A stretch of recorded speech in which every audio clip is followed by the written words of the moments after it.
L'intérêt de l'enfant prime-t-il sur la décision parentale? Alors pour moi, oui. Là, un enfant, on est censé assumer jusqu'au bout. On le met au monde, donc il faut faire tout ce qui est en notre pouvoir pour pouvoir l'amener le plus loin possible. Et sur les problèmes de santé, je pense qu'un enfant, il doit être suivi et on doit suivre aussi les indications. Le milieu médical en général est plutôt bienveillant vis-à-vis de leurs patients. Voilà, un enfant, c'est sacré et je pense qu'il faut tout faire, oui, pour le soigner, malgré l'avis négatif qu'il peut y avoir de certains parents. Ça peut être aussi des craintes, donc il faut peut-être prendre plus de temps de rassurer les parents. Donc pour appuyer un peu ce que moi je pense, c'est vrai que par rapport à l'exemple qui est indiqué là, où on parle justement d'une transfusion sanguine qui est nécessaire pour l'enfant, et le papa qui dit non, pas de transfusion sanguine, je pense que là du coup on parle de conviction religieuse qui n'a pas lieu d'être. Si la transfusion sanguine est la nécessité pour que l'enfant guérisse, je pense qu'il n'y a même pas de question à se poser en fait, on laisse faire. Même si ça va à l'encontre, on met un mouchoir dessus et puis on reprend après quoi. La clause de conscience justifie-t-elle le refus de soins? N'est-elle pas une atteinte au principe de neutralité? Alors là, pareil, pour le coup, dans le sens inverse, quelqu'un qui choisit d'épouser les métiers du médical, du soin, donc on parle d'humain et on ne parle pas ni de conviction religieuse ni de conviction politique. Un médecin est censé soigner tout le monde, en fait. Je pense qu'il y a dans le serment d'Hippocrate ou des choses comme ça, c'est ce qui doit être indiqué. Je pense qu'il n'y a pas de tri à faire sur je soigne telle personne ou pas. Là, sur l'exemple, on n'opère pas, c'est contraire à mes convictions, change de métier. S'il doit être opéré, le monsieur, autant l'opérer, quoi. Hein, ça m'énerverait, moi, qu'un médecin me sorte ça. Donc non, un médecin, je pense que voilà, il épouse un métier quand même qui est noble, c'est quand même des très beaux métiers, et heureusement qu'ils sont là. Autant il faut qu'on soit à l'écoute des médecins, mais il faut aussi que les médecins soient pas pollués par leurs convictions. Et si c'est une atteinte, il n'y a pas, la neutralité, elle est plus qu'essentielle, surtout dans ces métiers-là. Doit-on céder à l'exigence du patient dans le choix du médecin? Je suis pas spécialement d'accord. Je pense que surtout aujourd'hui, dans la situation où se trouvent les médecins en général en France et infirmiers, tout ça à l'hôpital, c'est assez compliqué de vouloir être comme au centre commercial. Oui, je veux ça, je veux ça. Je veux un homme ou là, je veux une femme. Je pense que chaque personne devrait se contenter déjà d'avoir un médecin, surtout qu'en France, on a la chance on va dire, d'avoir les frais soignants, les frais de santé payés pour la plupart. Et du coup, dans l'urgence de la situation, parfois, on peut pas vraiment choisir un homme ou une femme s'il y a qu'un chirurgien homme disponible ou qu'un chirurgien femme. Je pense qu'on devrait juste accepter ce choix, même si ça va à l'encontre forcément d'une religion ou d'une autre. Parfois, il faut faire, je pense, des concessions. L'entreprise est-elle autorisée à organiser des animations dédiées à une religion? Je pense que oui, pourquoi pas. Parce qu'après, l'entreprise, c'est...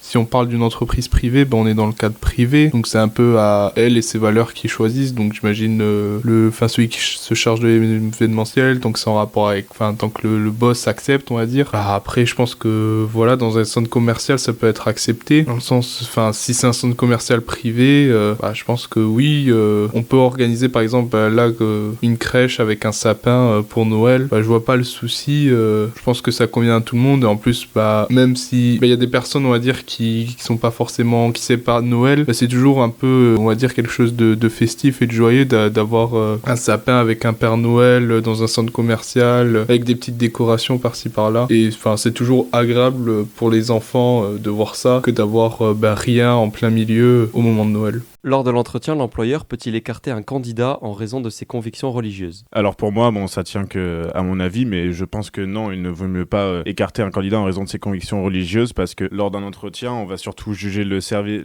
d'une personne plutôt que sa confession religieuse. Et je pense que de la part de l'employeur, ça peut surtout mettre en danger l'image de l'entreprise ou de l'association dans laquelle il travaille, et ça pourrait nuire à toutes les personnes qui y travaillent. Donc je pense que ce serait une mauvaise chose d'écarter un candidat en fonction de ses convictions, vu qu'on va chercher surtout des compétences, et tant que ces convictions religieuses n'interfèrent pas dans le travail de la personne, je pense que non, il ne faut pas écarter un candidat. Peut-on discuter de religion dans l'enceinte de l'entreprise? Je pense qu'on peut discuter de tout, tout en sachant les convictions de la personne avec laquelle on parle. Par exemple, on peut très bien parler de religion tant que la personne est d'accord avec ce sujet de discussion, que ça n'interfère pas avec le travail, avec des personnes qui n'ont pas envie d'être concernées dans ce type de discussion. Et après, ce sont des convictions personnelles. Donc je pense que dans cette discussion, discussion, il faut aussi le dire, que ce sont des convictions personnelles, que ça n'engage que vous, et il n'y a aucune raison à interdire ces discussions tant que c'est par exemple sur un temps libre, que ça n'interfère pas avec le temps de l'entreprise et que la personne est d'accord avec ce type de discussion. Y a-t-il une prestation de serment lors d'une investiture ? Je ne pense pas qu'il y ait une prestation de serment lors d'une investiture. Je sais qu'ils le font aux États-Unis lorsqu'un nouveau président est élu, mais en France, j'ai jamais vu ça et je le verrais d'un mauvais œil si ça arrivait. Un candidat peut-il tenir un meeting politique dans un lieu de culte ? Non, un candidat peut pas tenir un meeting politique dans un lieu de culte parce que associer un parti politique avec telle ou telle religion, ce serait très mal vu et ce serait pas correct, je pense. Peut-on autoriser l'exercice du culte dans le palais présidentiel ? Pour moi, si c'est pas filmé et que c'est dans une salle privée à l'abri de tout, évidemment que tout le monde peut exercer son culte, mais tant que c'est dans une salle privée sans personne autour, mais sinon pas en plein milieu du palais présidentiel, non. Un élu peut-il manifester ses convictions religieuses ? Je pense qu'un élu ne doit pas manifester ses convictions religieuses. Après, je pense que ce n'est pas interdit et que s'il le fait, il faut voir avec justement les électeurs. Mais je pense que c'est compliqué quand on est élu de manifester ses convictions religieuses. La transmission de la religion justifie-t-elle la contrainte ? Rien ne justifie la contrainte, que ce soit la transmission de la religion ou autre chose. Donc non, l'enfant doit être libre de ses choix et adulte pouvoir se poser ce genre de questions, mais pas avant, pas en étant enfant. L'activité sportive doit-elle s'ajuster à l'exercice d'un culte ? À mon sens, oui. L'activité sportive doit permettre aux personnes exerçant leur culte de pouvoir le faire. Par exemple, si on fait du sport le soir, etc., et que pendant la période de Ramadan, on doit couper son jeûne ou plein d'autres exemples, il faut pouvoir mettre en place ces choses-là pour que chacun puisse exercer ce qu'il a à exercer. Peut-on se baigner avec n'importe quel vêtement ? Ben oui, je pense que déjà, que ça soit religieux ou pas, la pudeur est un choix que chacun peut avoir le droit d'avoir. Et en aucun cas, ça devrait être obligatoire de devoir avoir 4 cm de tissu sur soi pour aller se baigner, parce que cela n'influence pas forcément les qualités de nageur ou quoi que ce soit. Attends, on refait du coup. L'enfant a-t-il son mot à dire dans la pratique religieuse ? Bah ouais, moi ça me paraît logique. L'enfant, même il est baptisé à la naissance, il est pas obligé d'être croyant ou alors beaucoup moins que ses parents. Par exemple, moi j'ai l'exemple de ma sœur, elle est baptisée, moi non, mais elle est pas du tout croyante quoi. Elle se considère presque comme une athée et c'est son choix quoi. Mes parents ne contredisent pas le choix. Pause. Alors. Peut-on adapter selon les convictions religieuses la tenue sportive réglementaire ? Bah, je pense que si la tenue sportive n'a pas d'influence sur le jeu, il n'y a aucun souci. Peut-on manifester ses convictions religieuses dans une compétition sportive ? Bah, je vais me répéter si ça offense personne et que ça n'a aucune influence sur le jeu ou sur la compétition, j'y vois pas trop d'inconvénients. Bon, du coup, la présence de l'aumônier est-elle une atteinte au principe de laïcité ?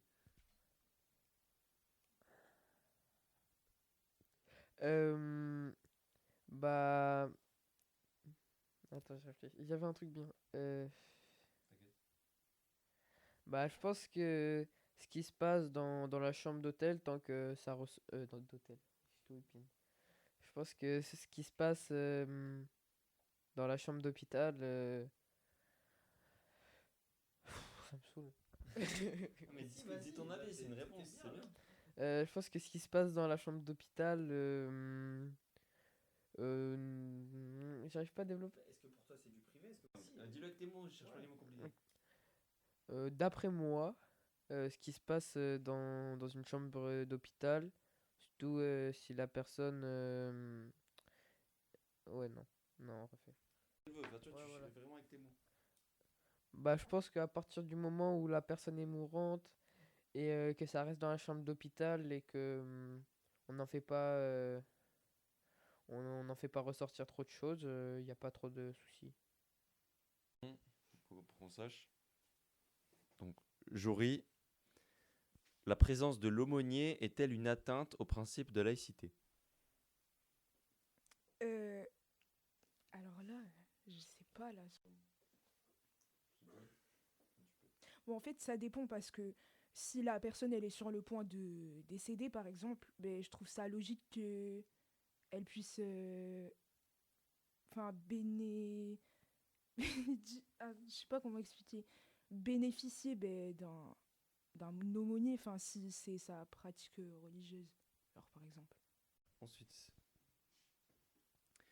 peut-on manifester ses convictions religieuses dans une compétition sportive? Alors moi, personnellement, je suis contre parce que je trouve que ben, l'esprit sportif, c'est pas fait pour étaler ses convictions religieuses parce que ben, quand on fait du sport, c'est avant tout pour montrer ses performances au public et pas étaler ben, ses convictions religieuses parce que ça pourrait influencer peut-être des gens qui sont fans d'un sportif ou d'un autre et voilà, je trouve ça pas trop correct. Ouais. L'enfant a-t-il son mot à dire dans la pratique religieuse? Alors moi, je trouve que oui. Enfin, c'est même, pour moi, c'est même lui qui doit décider si il veut y croire ou pas. Enfin, c'est pas aux parents d'imposer ben, la foi à leurs enfants, par exemple. Parce que si ils sont pas croyants de ce qu'ils lisent dans la Bible, dans le Coran ou dans d'autres ben, livres religieux, ça sert à rien. Enfin, Enfin, peut-on adapter, selon ses convictions religieuses, la tenue sportive réglementaire? hum, vu qu'on est dans un état laïque, ben, je trouve que là aussi, on n'a pas besoin de s'adapter. Enfin, je veux dire, les gens, je sais pas comment expliquer là, mais en mode les gens, ils doivent venir habillés ben, normalement, sans signe religieux distinctif des autres, quoi. Enfin, tout le monde doit être. Je sais pas pourquoi. Lisa, la présence de l'aumônier est-elle une atteinte au principe de laïcité? Pour moi, dans la mesure où c'est dans l'hôpital, mais dans une chambre, et que du coup, ça attend pas les autres personnes, c'est un peu privé, bah, c'est pas embêtant. Dans la mesure où la personne est mourante,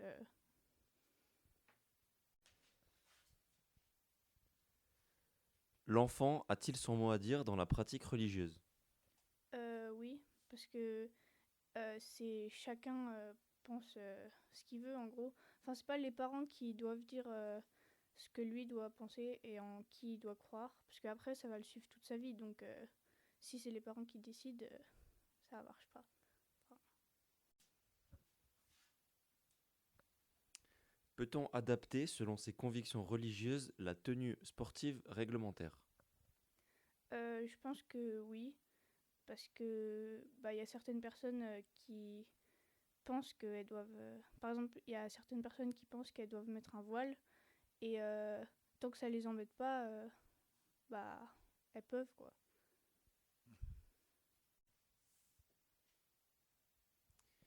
Peut-on manifester ses convictions religieuses dans une compétition sportive? Bah, du coup, avec des signes distinctifs, enfin, oui, parce que c'est pas embêtant, dans la mesure où on n'essaye pas de convaincre les autres que sa religion est meilleure.